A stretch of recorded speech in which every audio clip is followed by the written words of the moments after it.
Hello, algebra students. We're doing lesson 5-1, the absolute value function. Go ahead and write your name, date, and period on your paper. Our learning targets for today are to graph the absolute value function and identify key features of the graph.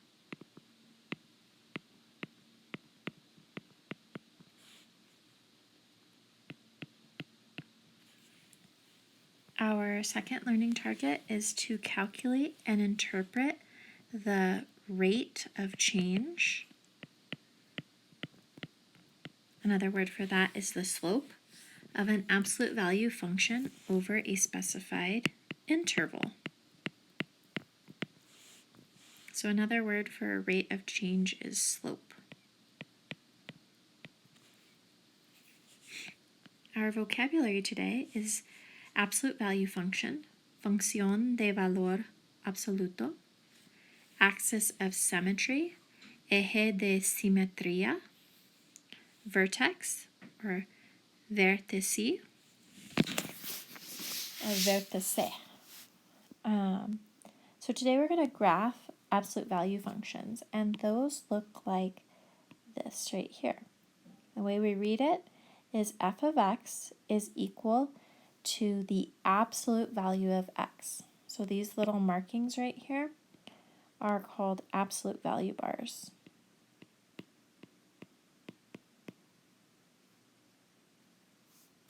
All right. What is the absolute value of -2? That would be a +2. So another way to write y is f of x. So we can put f of x in our table. What's the absolute value of -1? That's 1. The absolute value of 0 is 0.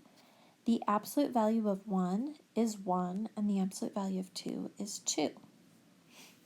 We're going to graph this on our papers as coordinate points. So the very first point we have in our table is -2, 2. The next point we have is -1, 1.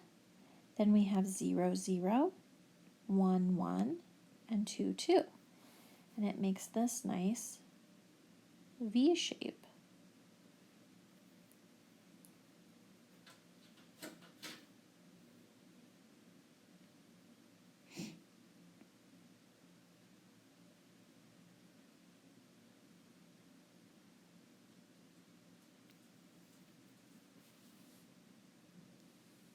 And what is a real-world application of this? A cyclist competing in a race rides past a water station. The graph of the function is 1/3 absolute value of t minus 60. Shows her distance from the water station at t minutes. Assume the graph represents the entire race. What does the graph tell you about her race? So let's take a minute to look at this graph. We have time in the x-axis, and we have distance in the y-axis. So instead of using an x, they use t for time, and then the d of t means the distance over the time. All right.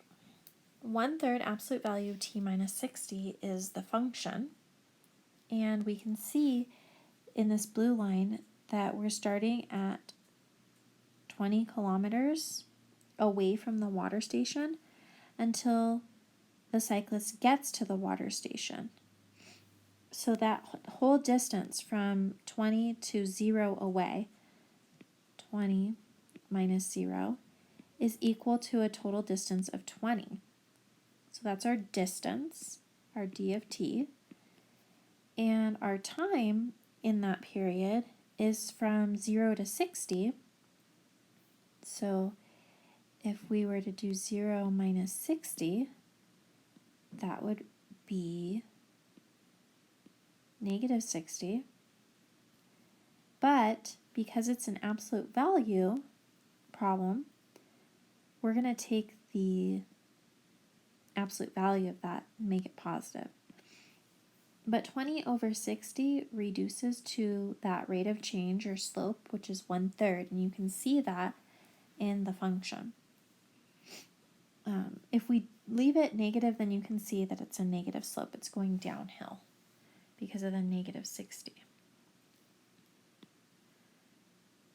So then, after getting to the water station, the cyclist rode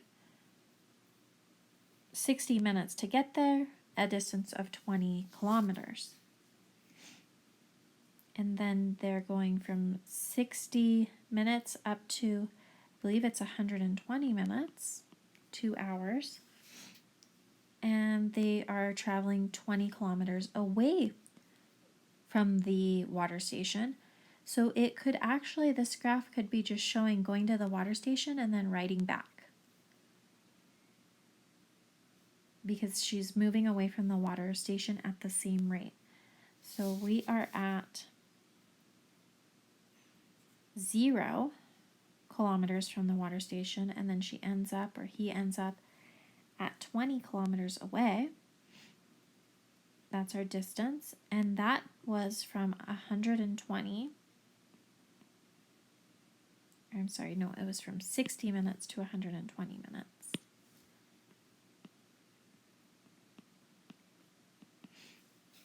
That's going to be a negative 20 over negative 60, which reduces to positive 1/3.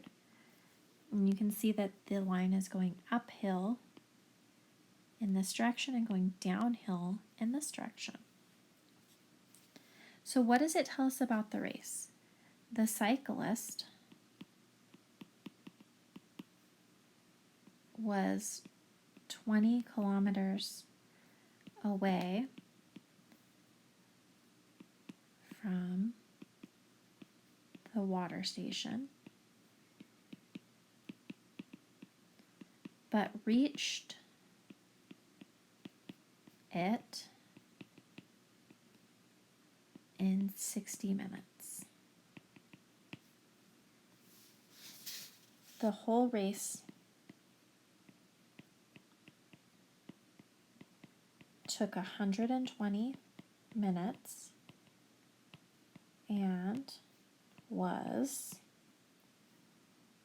40 kilometers long.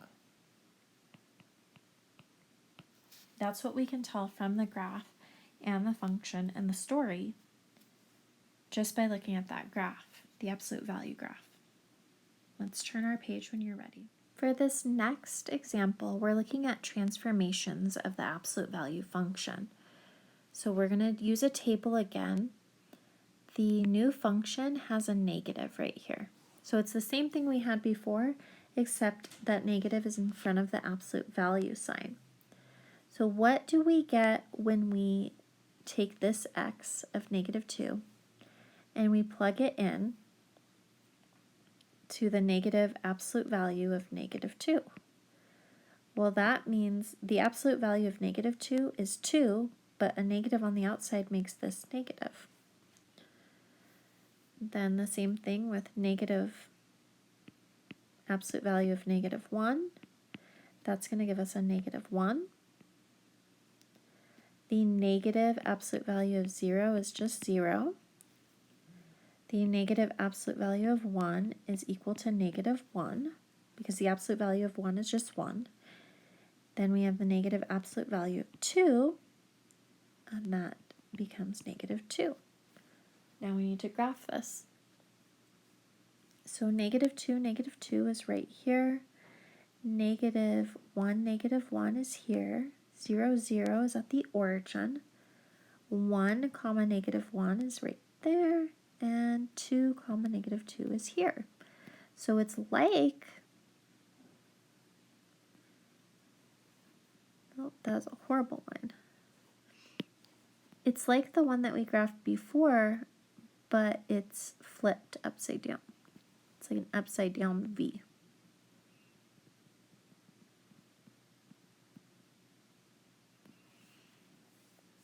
What is our domain and what is our range? So our domain is our x values, and our x values are, I'm going to write it in this other notation. So x is greater than or but not equal to, it can't be equal to, negative infinity, because it's all of the negative numbers, and less than positive infinity, because it's all of the positive numbers. Our range is our y values. We can also use f of x. And we can have any of the numbers that are the y's, which are, so the x's would be negative infinity to infinity. And y's, we can have infinity up here, but it's none of those numbers. It's none of the positive numbers. And we have negative infinity down here. So it would include, you can't include negative infinity because you would never reach it, but it goes towards negative infinity, and it has to be less than or equal to 0 because nothing above here is included.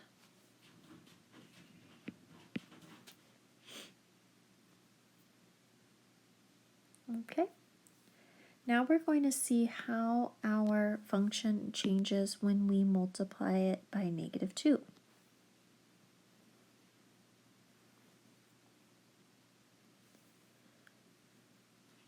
So we would have negative 2, absolute value of negative 2. That means we're multiplying. The absolute value of negative 2 is just 2. 2 times negative 2 equals negative 4. Then we have negative 2, absolute value of negative 1. The absolute value of negative 1 is positive 1 times negative 2 is negative 2. Negative 2 times the absolute value of 0 is just 0. Then we have negative 2 times the absolute value of 1. The absolute value of 1 is 1. 1 times negative 2 is negative 2. And then the absolute value of 2 times negative 2 is equal to negative 4. So again, when we graph this, we get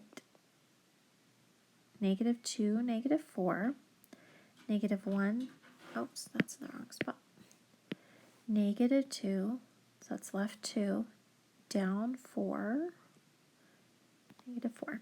And then x is negative 1, y is negative 2, 0, 0, x is 1, y is negative 2, x is 2, y is negative 4. Again, it's an upside down v, but this time it's skinnier. And the reason it's skinnier is because it has a greater slope.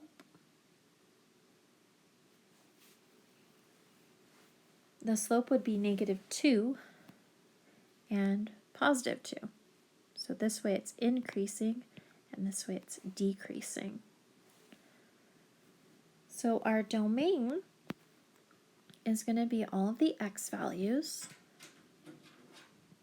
And you can see, like, it'll eventually reach negative, and well, it's approaching negative infinity, and it's approaching positive infinity in the x. And for the range, it's going to be all of the negative numbers, everything in the y, not up to positive, but down to negative. And it would include 0. So it's approaching negative infinity, and you can use y or f of x, and it has to be less than or equal to 0 because none of the y's go above 0. Now we're going to find and interpret rate of change. Rate of change is really an important concept. It's related to slope. Here's the story. Kata gets on a moving walkway at the airport. Then, 8 seconds after she gets on, she taps Lisa, who is standing alongside the walkway. The graph shows Kata's distance from Lisa over time.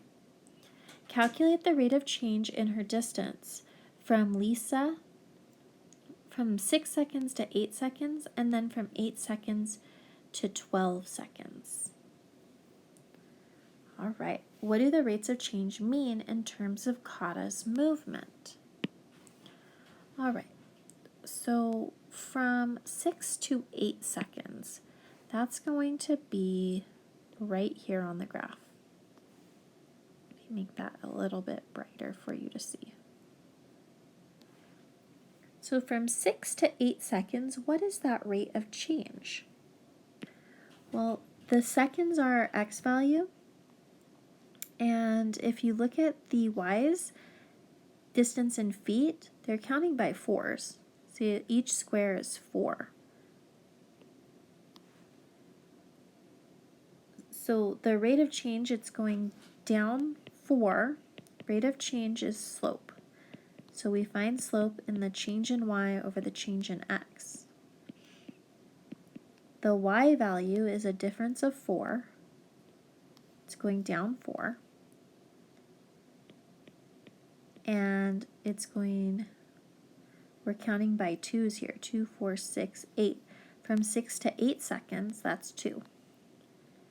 Right, so we went from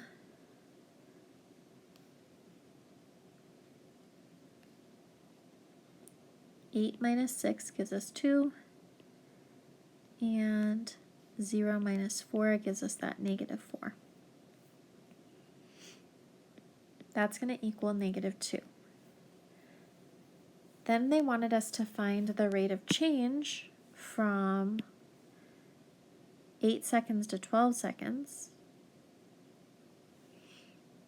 So I will do 12 minus 8.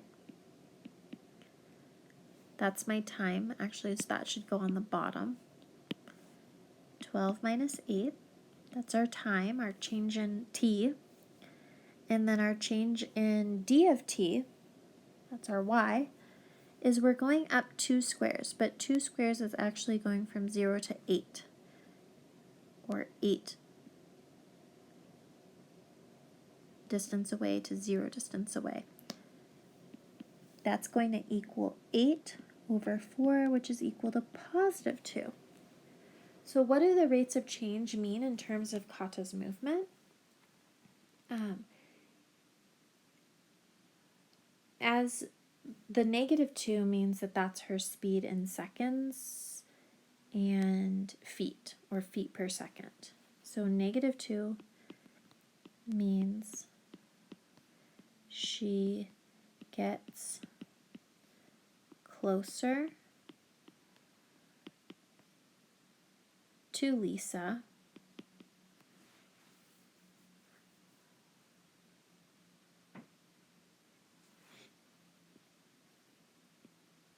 at a rate of 2 feet per second. The positive 2 means she's moving away. So 2 means she is moving away from Lisa at 2 feet per second as well. And that concludes our notes on section 5-1. You have a 5-1 assignment, and tomorrow you will have a 5-1 quiz.